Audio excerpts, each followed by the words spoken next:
Boa tarde a todos. A gente vai dar hoje continuidade à leitura comentada, né? Do livro As Dores da Alma.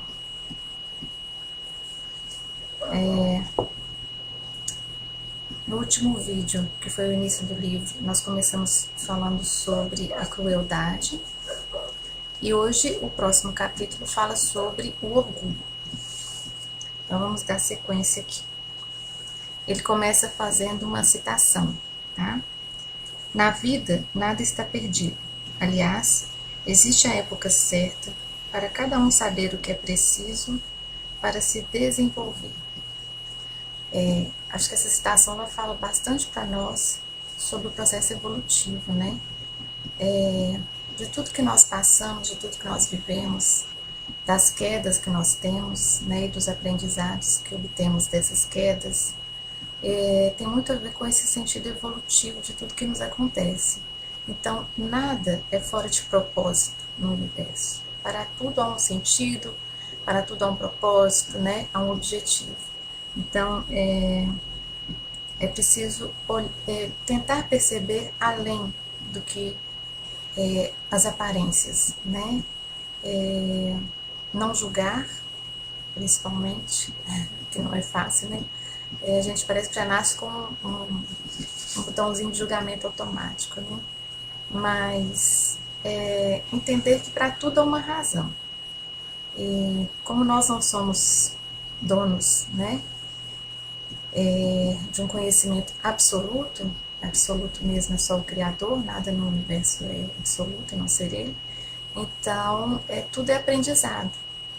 Por trás de muitas das coisas que nós julgamos, existe ali uma razão, um porquê. Aliás, por trás de tudo, né? E é preciso ter consciência disso para evitar julgar e também para conhecer e aprender com aquilo que chega até nós, né? Aí ele vem fazendo uma definição entre o que é desprezo e o que é menosprezo. Ele fala o seguinte: desprezar é manifestar desconsideração por alguém ou alguma coisa. Então ele faz uma ressalva. A nenhuma coisa ou criatura deve-se atribuir o termo desprezível. Ou seja, porque tudo que existe sobre a terra é criação divina, logo é útil e proveitosa. Isso é muito importante.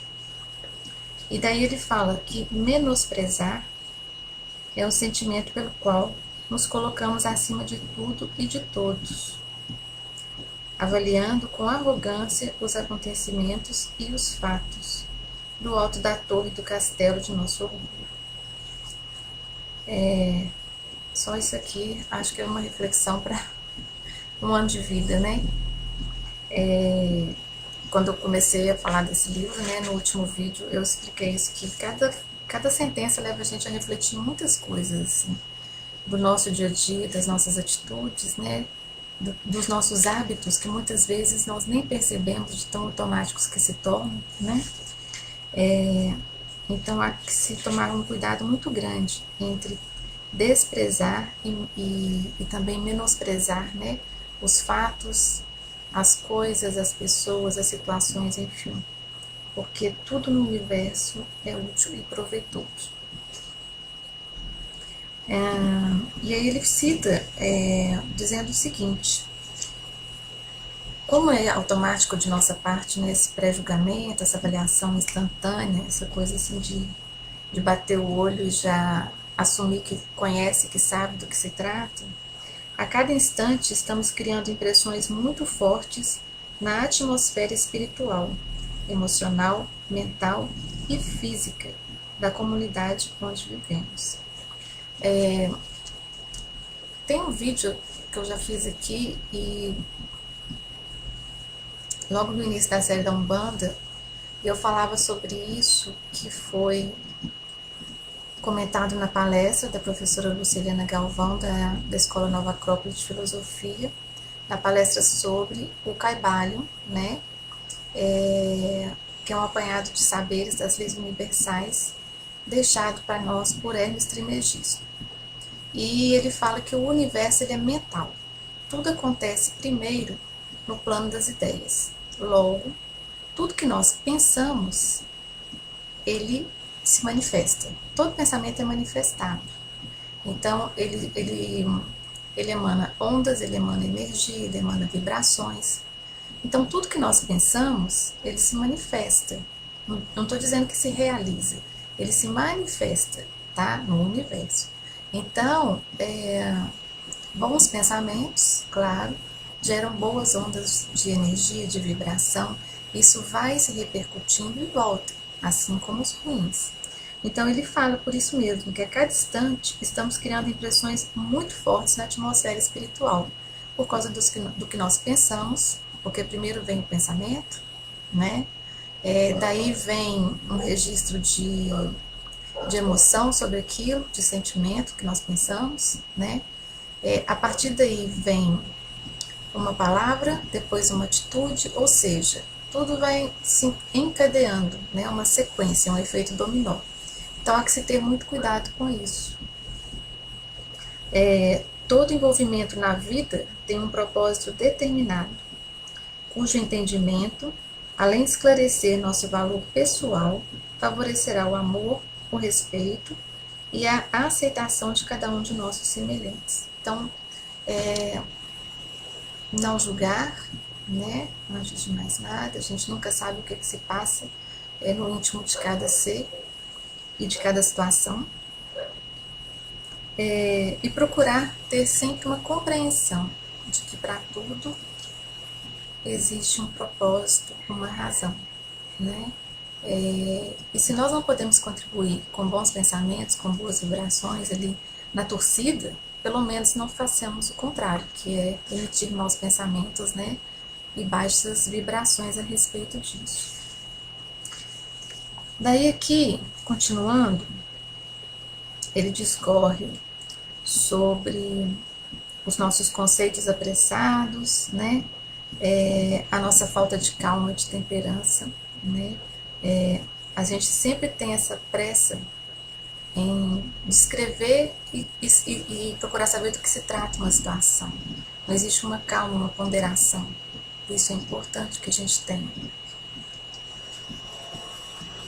Depois, continuando aqui, eu não vou ler o livro todo, gente, porque eu gostaria muito que vocês pudessem e vocês lessem, viu? Porque é muito interessante. Eu tô lendo só um apanhado, assim, do que para mim foi mais importante. Mas é importante que cada um que puder leia, porque esse livro tem assim, aprendizados belíssimos.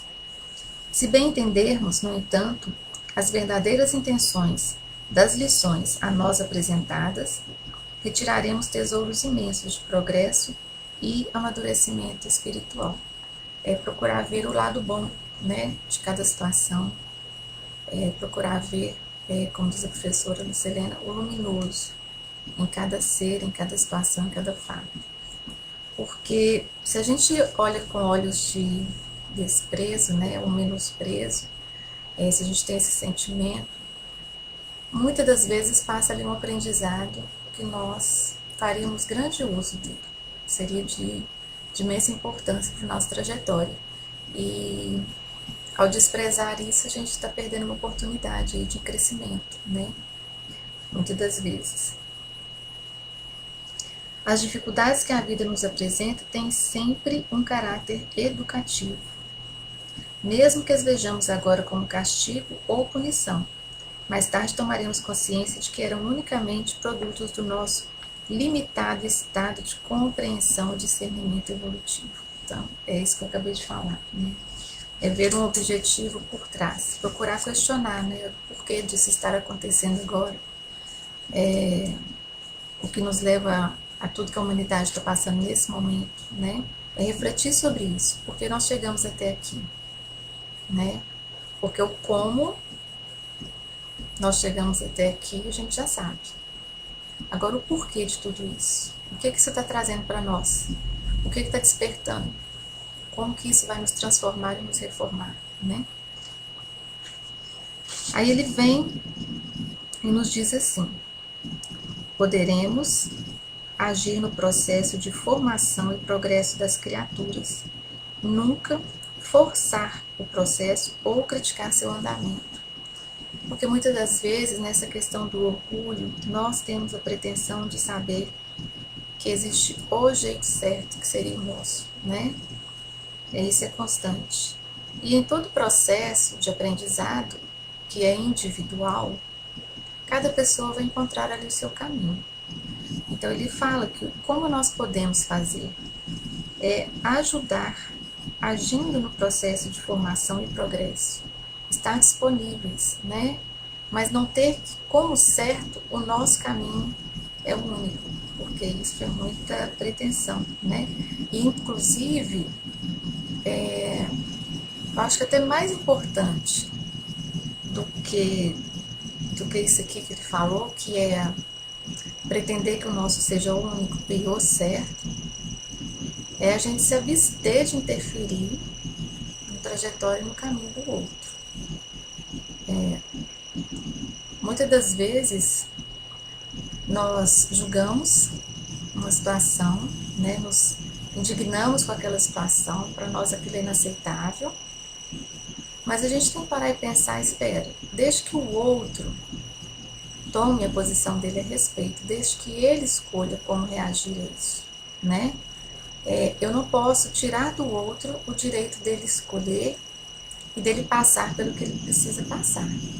Eu posso estar disponível para ajudar, mas eu não posso interferir na trajetória do outro.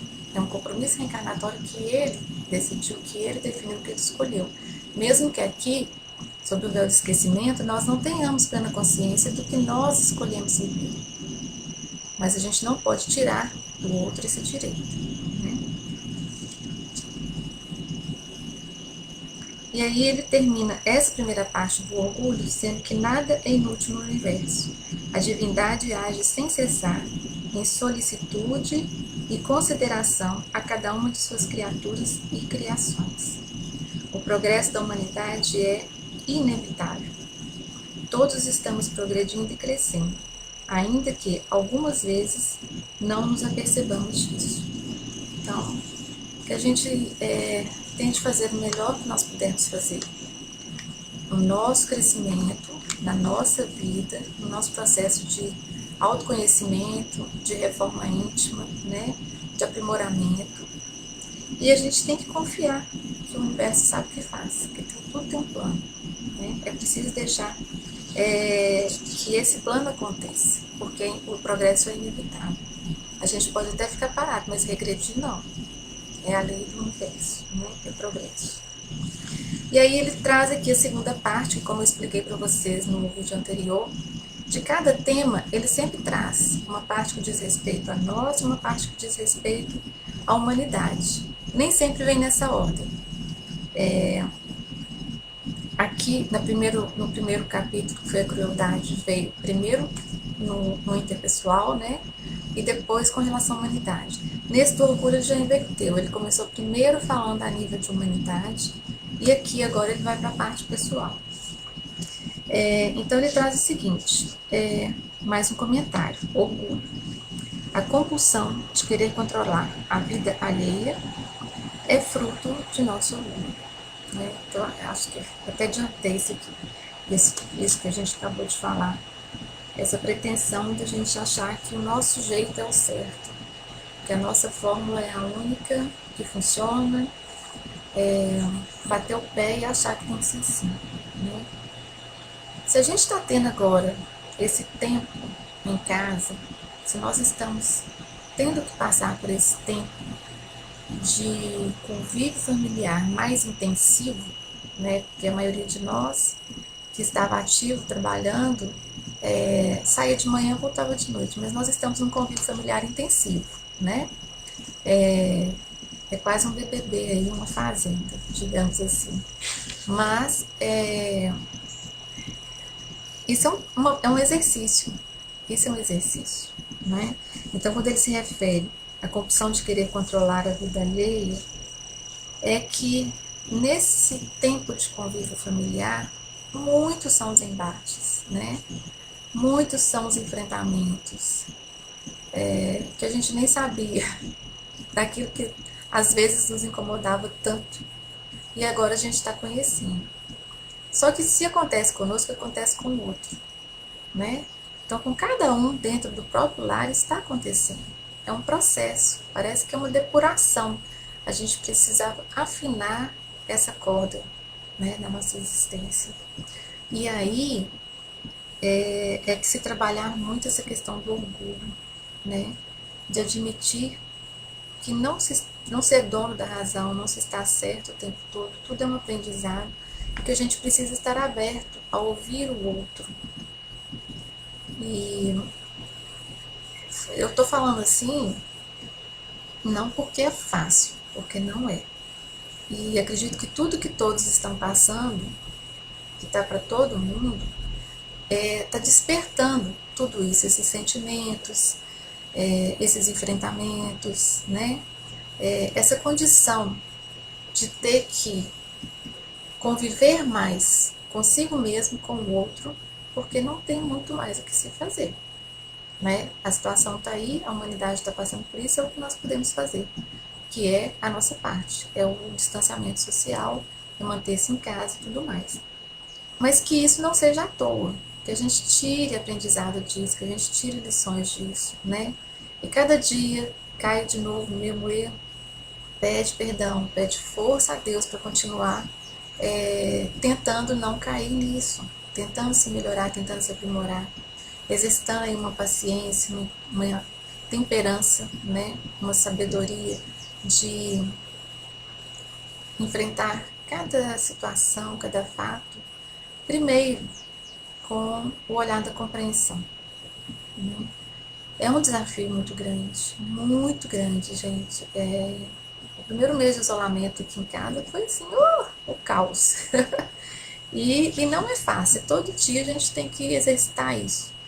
Então, eu sei que no caso que do livro está tratando disso, esse livro foi escrito há quantos anos aqui, eu nem vou me atrever, porque essa edição, eu nem sei, essa foi a primeira edição, agosto de 1998, né? Então é algo que é atemporal pra gente, é um exercício, que é atemporal e é diário, é constante, vida após vida, né? A gente tentar vencer em nós esses tumultos internos que se extravasam e que causam aí tanta bagunça na vida da gente. Mas continuando aqui, o orgulho. Para ser bom mestre, não é preciso fazer seguidores ou discípulos, nem mesmo possuir cortejos ou comitivas, mas simplesmente fazer com que cada ser descubra em si mesmo o seu próprio guia. Não devemos ditar nossas regras aos indivíduos, mas fazer com que eles tomem consciência de seus valores internos e passem a usá-los sempre que necessários. Então, a gente poder contribuir de alguma forma, né? Ver no outro o que há de melhor nele e intensificar para que ele se conheça, para que ele use isso a esse favor, para que ele expanda esse melhor, né? E vá abrangendo outras áreas de si mesmo, porque na crítica a gente não constrói nada, né? Desculpa, porque a voz ainda não tá boa.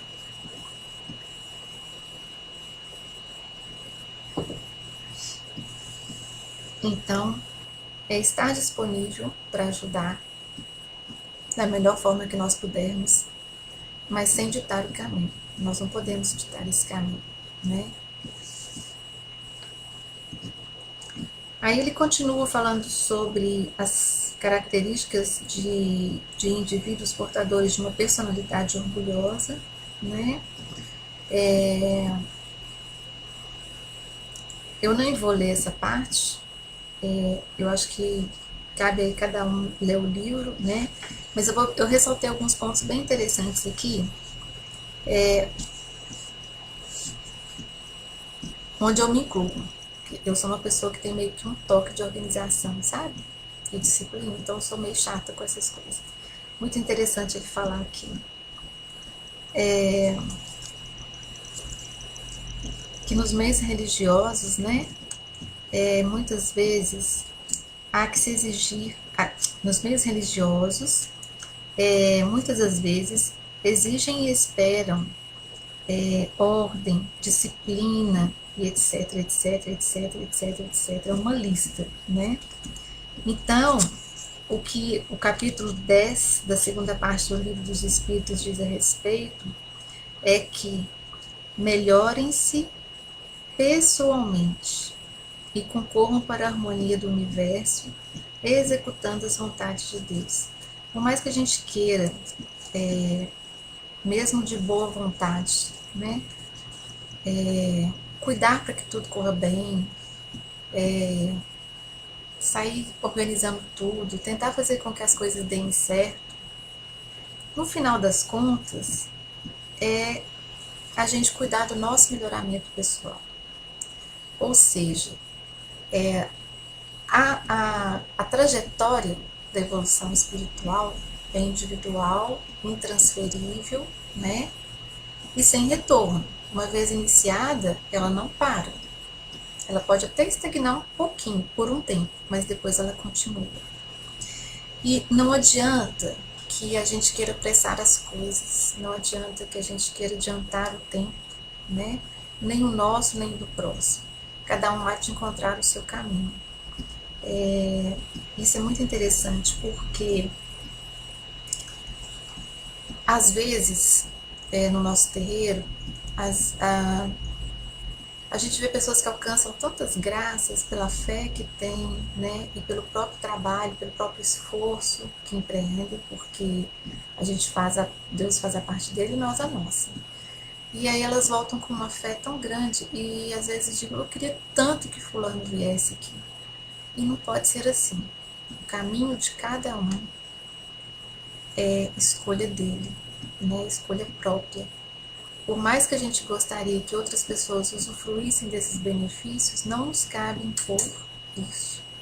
O convite fica. A casa está aberta, assim como acredito que todas as demais casas, né, e templos religiosos. Mas não há que se impor isso a ninguém. É uma trajetória pessoal. Então, cada um tem seu tempo, tem sua descoberta, tem o seu local onde vai se sentir melhor, né? E eu sei que é bem intencionado, porque com certeza, né? Quando a gente alcança uma graça, a gente quer que todos à nossa volta também alcancem, mas é algo que nós não podemos fazer pelo outro, é escolher por ele. Aí ele traz aqui uma observação: o ser amadurecido tem a habilidade perceptiva de diagnosticar os processos pelos quais a evolução age em nós. Essa habilidade perceptiva que eu tinha dito um pouquinho antes lá atrás, que é procurar entender, compreender as razões daquilo que nos acontece. Qual é a lição que tem para nos passar? O momento, o período, a situação, né? Tudo aquilo que nós estamos vivendo. O que isso quer nos ensinar? É tentar tirar daí um aprendizado e não esquecer dele, né? Porque dizem que bate, bate, bate, bate até que a gente acorde, né? E cada vez que bate dói mais. Então vamos acordar de primeira. Nenhuma pessoa pode realizar a tarefa da outra. Logo, as experiências pelas quais passamos em nossa jornada terrena são todas aquelas que mais necessitamos para o nosso aprimoramento espiritual. E aí, muito interessante aqui, ele fala o seguinte: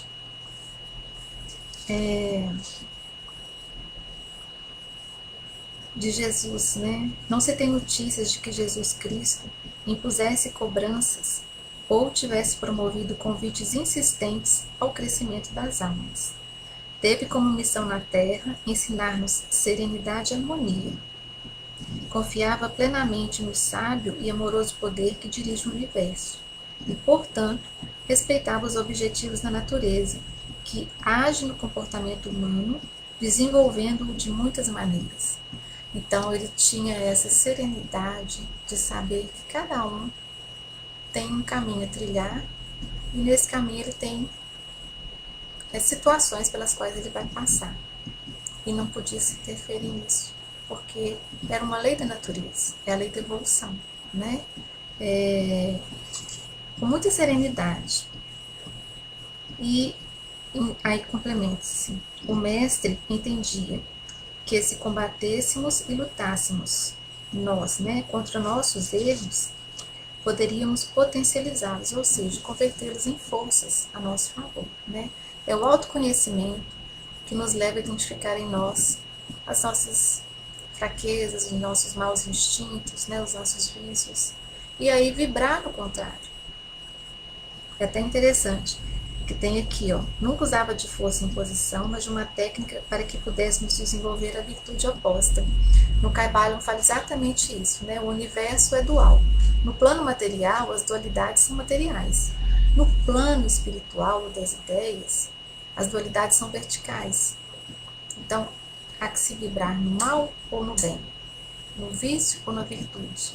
Então, elevamos-nos quando vibramos no bem, nas virtudes, quando exercitamos, né, aí, boas atitudes, né,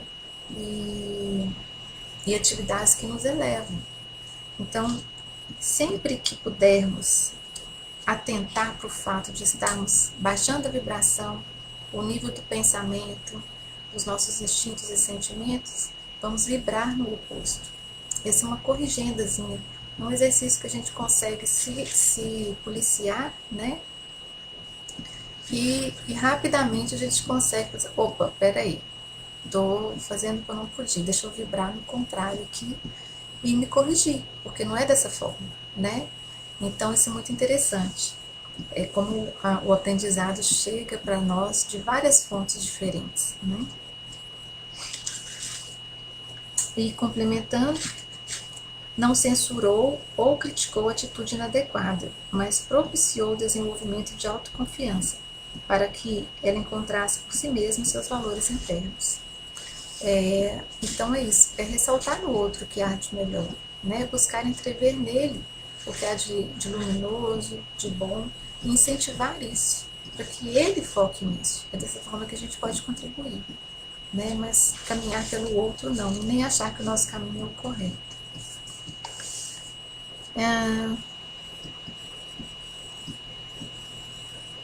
Não é a ajuda real a que se referia Jesus a crítica moralista, o desejo de reformar os outros, o controle do que se deve fazer ou não fazer.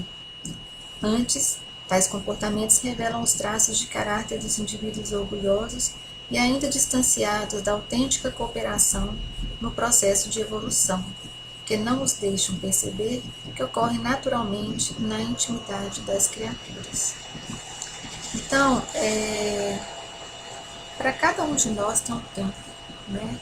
Para cada um de nós tem um tempo, tem um exercício, tem situações e processos que nós vamos passar que contribuem para o nosso adiantamento.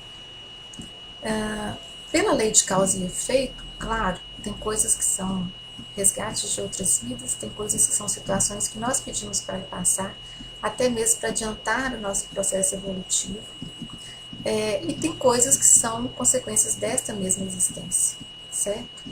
Mas, independente de quais são as origens daquilo que nós estamos passando, que nós possamos olhar atentamente, porque, a bem dizer, muitas coisas têm causas nessa existência e que quando a gente consegue se observar e se corrigindo, dando esse polimento em nós mesmos, nós evitamos muitos dissabores para frente, né? A gente vai se polindo, digamos assim, e aprendendo. É como correr descalço sabendo que tem prego no quintal. Pera, não vou, né? Então, vamos pensar um pouquinho nisso, assim. Ver o melhor em cada pessoa, buscar entender que todos estamos passando por momentos muito singulares, assim, da nossa geração, da nossa atualidade, são momentos únicos, que ainda não havíamos vivido. Mas que a gente procure ver que há um aprendizado em cada dia, em cada situação, em cada pessoa que passa por nós, né? Em alguma situação que nos chega, há que se tirar um aprendizado disso. Isso nos ajuda muito no processo evolutivo. Até mesmo nessa questão, né? De estar ali para quem também está passando pela mesma situação. Estar ali pelo outro, para o outro. É isso. É um breve resuminho, porque esse livro tem que ser lido mesmo. E No próximo encontro nosso, a gente vai falar sobre irresponsabilidade, tá bom? Uma boa tarde a todos, fiquem com Deus e que tenham uma ótima semana aí. Tchau, tchau.